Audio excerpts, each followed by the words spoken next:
The police commission meetings is in session. We'll turn it over to the police chief for his agenda.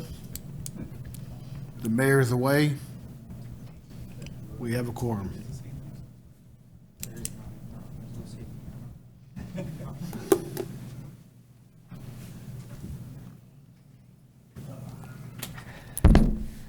Good afternoon, commissioners.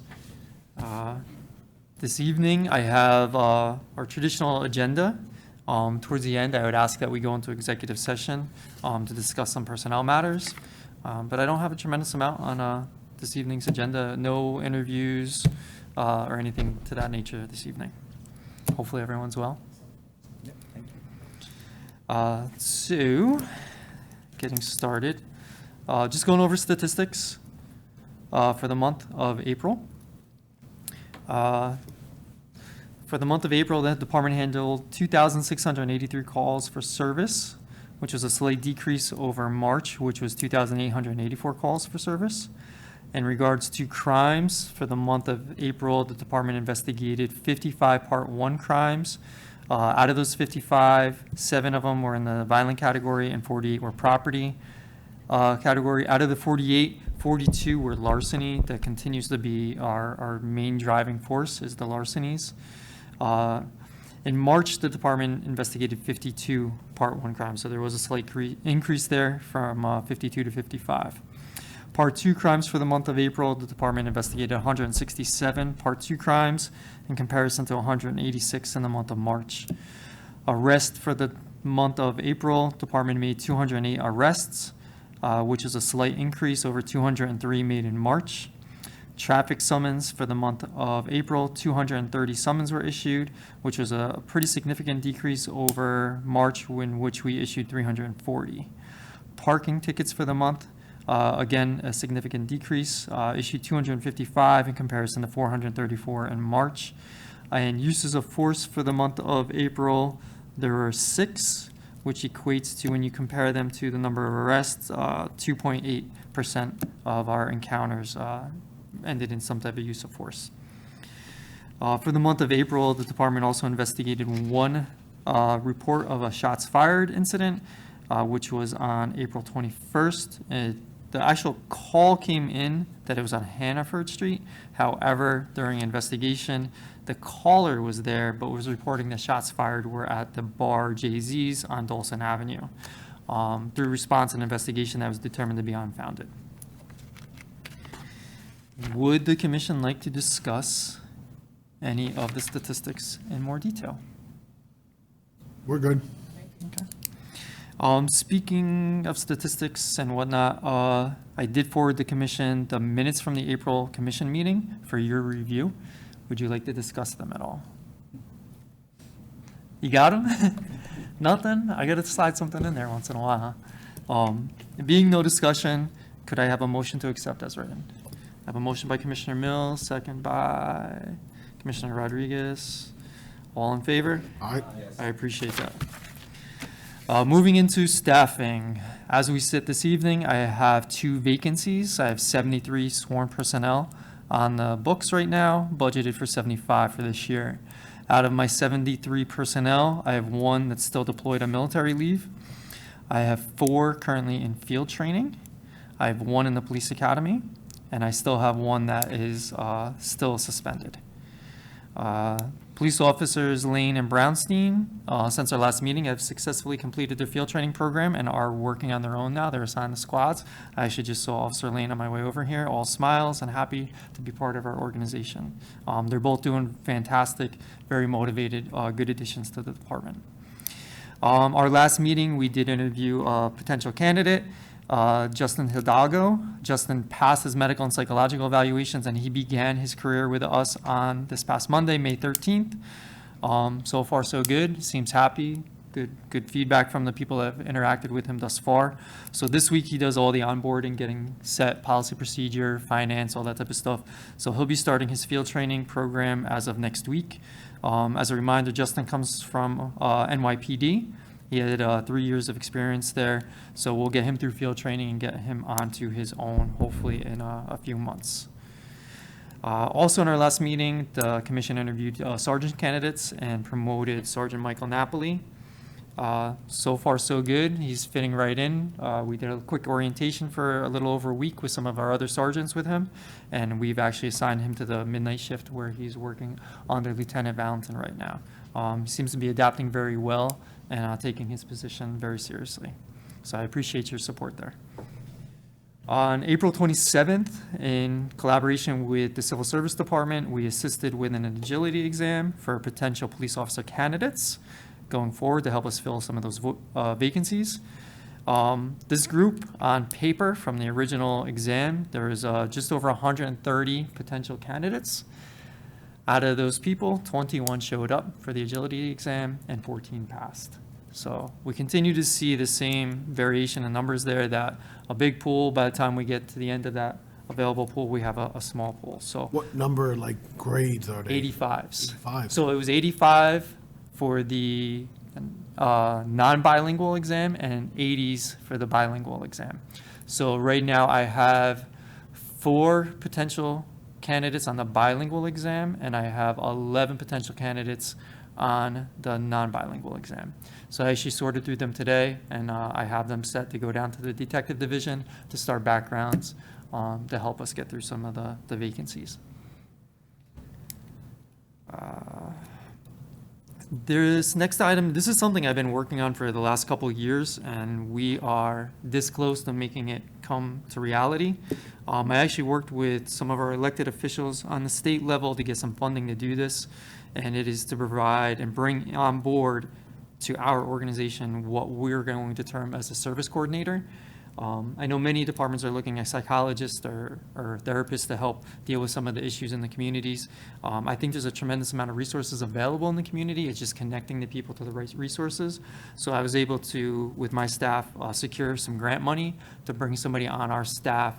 So we are doing a background on what we believe is a very, very good candidate, has deep ties to our community, deep ties to the services in the community, has worked in the service industry for about 10 years. So we're doing a background. If everything goes good, hopefully beginning to mid-June, we'll be able to bring this person aboard, at which time I would introduce that person to the commission and the council and everyone else.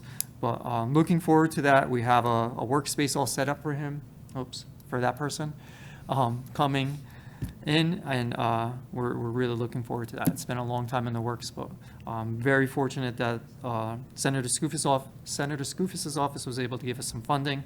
The project actually started under Senator Martucci, and it carried over to Senator Skoufis, so we're very fortunate and look forward to that opportunity. Since our last meeting, I reassigned 2 officers. For the downtown position, I have Officer Quante Ryer. He's been there this is his 2nd week. Seems very happy, very engaged, really like interacting with members of the downtown, both businesses and community members. Really seems to be enjoying it. We had a good conversation today about some of his interactions. And I also reassigned Officer David Pafumi from midnights to the traffic detail. So we had a little break in our traffic detail. I have Officer Pafumi there now. So, and he was chosen because of his productivity that he's been showing on midnights. So I look forward to the work that both of them do. This next month, June 26th, is going to be Dispatcher Esther Roman's last day with our organization. She's going to be retiring. Her retirement date will be June 27th, and Esther is retiring after serving our department for just about 25 years. She's been a good employee for us, and I know this has been a very important role in her adult life, and I know she leaves with great memories and, nothing but fondness for the organization. So we will be doing a luncheon and a walkout for her on the afternoon of the 26th. Typically, the walkout is about 3:45 and luncheon is normally 2 o'clock. So commissioners are welcome to attend and join us on that day.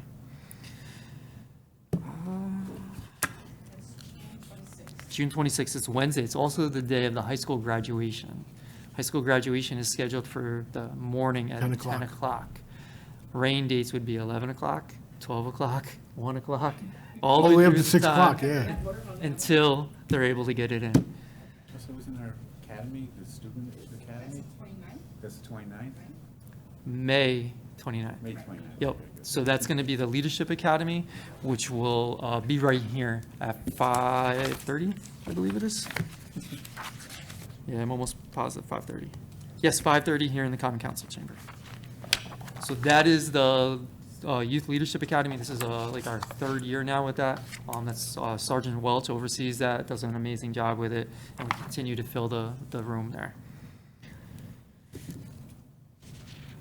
So some trainings that the department participated in throughout the month of April.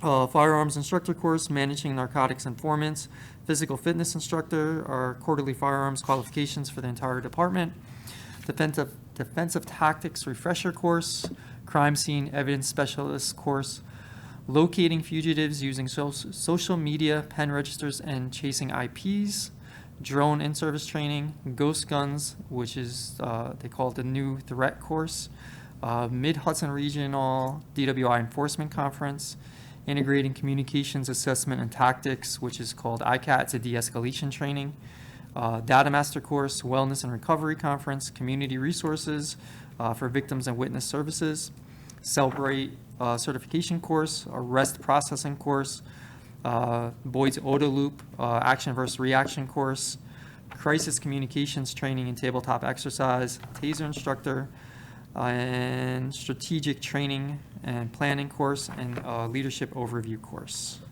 So we still invest as much as we can into our training for our members. This week, we were actually notified, we applied for a grant through Department of Criminal Justice last fall. It's a technology grant. Just Tuesday, we were advised that we received our requested items that equates to $136,315. So we're very happy, very fortunate to receive this funding. There was a listing in the media recently about everybody in the state of what they got. There's some big numbers. I guess we should have asked for a lot more, but we're very happy with what we asked for. So for that 136, we are going to upgrade and do an overhaul of the camera and recording system in our detective interview rooms. They've been around for a little while, and we want to update those. We are going to be able to purchase 3 mobile data terminals, which are the computers that are in the patrol cars. So we'll be able to buy 3 new ones of those. We're going to update our access control system for the police department. That's all the key fobs for all the entry points in the building. We'll be purchasing 2 portable light towers. That's the tow behind little trailer light towers that we could use for crime scenes or events. Typically, the city owns 1 or 2 of them. Typically, we have to rent or borrow them. And then we also will be purchasing a digital signboard that is mobile that we could use for events and traffic patterns and whatnot. So we're very happy with those items. Yeah. Community events. So as the commission mentioned, the Youth Leadership Academy is scheduled for May 29th, 5:30, right here in the Common Council chambers. Again, a great program has been, it continues to grow and expand, and we build upon what we learn from that. So we appreciate all the support there. Also on May 24th and May 31st, Officer Patricia Galley will be hosting the Too Good for Violence graduations. On the 24th, we'll be at Presidential Elementary, and on the 31st, we'll be at Mount Carmel. Both of them are 10 o'clock in the morning. It's a great program. She does spring and fall semesters in all the schools throughout the school district. So I do have a few cases to just kind of go over, just to show highlight some of the work that the department's been doing. On May 2nd and 3rd, narcotics unit executed search warrants. One was at 45 Ashley Avenue, which is Rockland Psych Center, believe it or not. One of their patients was actively selling narcotics. So we were able to address that. The staff there was outstanding with us, worked with us to, address it as peacefully as possible and, address our target there. 29 Center Street was May 3rd. Someone that we've dealt with many, many times, has not stopped doing what he's been doing for many years. This next one is a very interesting one. We've been dealing with a resident of our community. He's a 82-year-old male who suffers with pretty extreme dementia situation. As of today, we've had 11 incidents of him going missing, where he walks away from his home. We've had to do some pretty extensive searches over the last couple months trying to locate him, which we've been successful, thank God. He just wanders. He's a very nice man. The family works hard to try to, accommodate him and give him the resources necessary. But he does actually slip out here and there. One of them was today. So we've worked with the family, and by dealing with the situation, we realize that there's some opportunities for us to better help people in this situation. So we are currently working with the family right now we purchased air tags and provided them to the family to insert into some of his clothing, set them up with apps on their phones so that they can monitor him. We also set it up on our patrol phones so that if he goes missing, we're able to better track him and find him a little quicker. And during this conversation of moving down this avenue here, we realized this might be a good way for us to introduce this type of technology to other people in the community that may need it for their loved ones as well. So as we move forward with this, we would like to get some information out, probably through our neighborhood unit, to some of the community members or programs, to let them know that these resources are available and that we would help them initiate them and establish them to help keep track of people in the same situation. So thank God, my people have been very forward thinking with it to find solutions to try to minimize the impact on this person. So also, we've been dealing, I've shared with the commission, we've been dealing with a group of juveniles that cause havoc throughout the community. It seems to be continuing fighting, carrying on. We're doing what we can to address them on the city code levels, as well as through the family court on the juvenile parts, dealing with the parents. Just this past weekend, we dealt with another group of them. They're hitting each other with belts and bats, and they just have no regard for each other or anybody else in the community. So we'll continue working on that. We have a good handle on who we're dealing with on a regular basis. But it's just one of those things that just doesn't end, it just keeps going. Same people, same families. We try to find resolution for them, and it's a challenge with a lot of folks. This past Tuesday, or the 14th, I'm sorry, we came in as a dispute over midnight, about 4:40 in the morning, in the area of Ogden Street. Through investigation, it was determined that this was a dispute involving at least 3 different parties that we're aware of, both male and female. And during the course of the dispute, one of the male parties actually shot at the other male party as he was sitting in his car, struck him in the hand, no significant injury. That person, as he took off, hit another car, almost hit a person. So it was a pretty involved situation that went on for several hours until we figured it out. But we were able to locate all involved parties, hold the proper people accountable. But just in case there's any information going out throughout the community about that, that is something that we did deal with and has been resolved. All the people involved in that were city residents, were familiar to each other, were engaging in activities together that ended up not going too good in the end. Legal sir. firearm or illegal? Legal. Legal firearm. He had a legal firearm. He was permitted.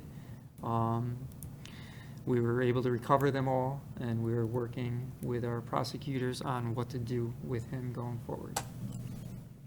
No history with us prior to that either, that person. He was just one of the people involved in it. There's many more involved He in it. wasn't defending himself, right? His view is he was. Okay. We don't necessarily agree with that, so. So that's it there. And any questions, thoughts, anything else the commission heard or would like to talk about? I did email the commission 5 internal investigations for review. I don't know if the commission's had the opportunity to take a look at them, review them, talk. Do you want to talk about them? None of them involve discipline. They're all based on either injury or personnel complaints. Minor injuries, nothing serious in nature. But that's up to the commission. I'm good. I'm good. Good. So just for records purposes, I'm just gonna read just a little synopsis of each of them for the record. So the first one is from July 8th of '22, case number 22-1743. It's a use of force injury to the defendant and some minor injuries to the involved officers. The officer involved did not miss work as a result of the injuries. There's no violations of policy or issues during the investigation that were found during the investigation. Second one is from July 16th of 2022. That is case number 22-18298. This is also a use of force injury to a defendant. As no injuries to officers in this investigation, found no violations of policy. Next one involves two different event numbers or case numbers. It's a personnel complaint from August 14th, 2022. Case number or event numbers 22-21187 and 22-21188. Personnel complaint number 09 of 22. Alleges inappropriate conduct through investigation. It's captured on body camera. Helps out a lot with the investigation. Found that complaint to be not sustained and no violations of departmental policy. Next one is from October 22nd, 2022, event number 22-28513, use of force injury to defendant as well as injuries to officers involved. There's actually four officers involved, three of which sustained injuries. No violations of department policy. No one involved in this missed any work or anything in regards to those injuries, minor in nature. Next one is from February 11, 2023, event number 23-3952. This is a personnel complaint. It was actually personnel complaint number 01 of 23. Alleged unprofessional conduct. After investigation, it was found to not be sustained. So they were the five that I forwarded. Any comments, thoughts, concerns? Being nothing, I would ask that we have a motion to accept them as written. I have a motion by Commissioner Mills, second by Commissioner Sullivan. All in favor? Aye. Appreciate that. That's all I have on the agenda for this evening. I do have some stuff to discuss on regarding personnel matters. I'd request to go into executive session. However, if the commission has anything else they would like to Anyone, speak about or address, anyone from the public? members of the public? I got to see you twice this week. Both of yous. It's a wonderful thing. It's a wonderful thing. I'm glad we have fans that come out and support us. Anything else, Commission? That's it.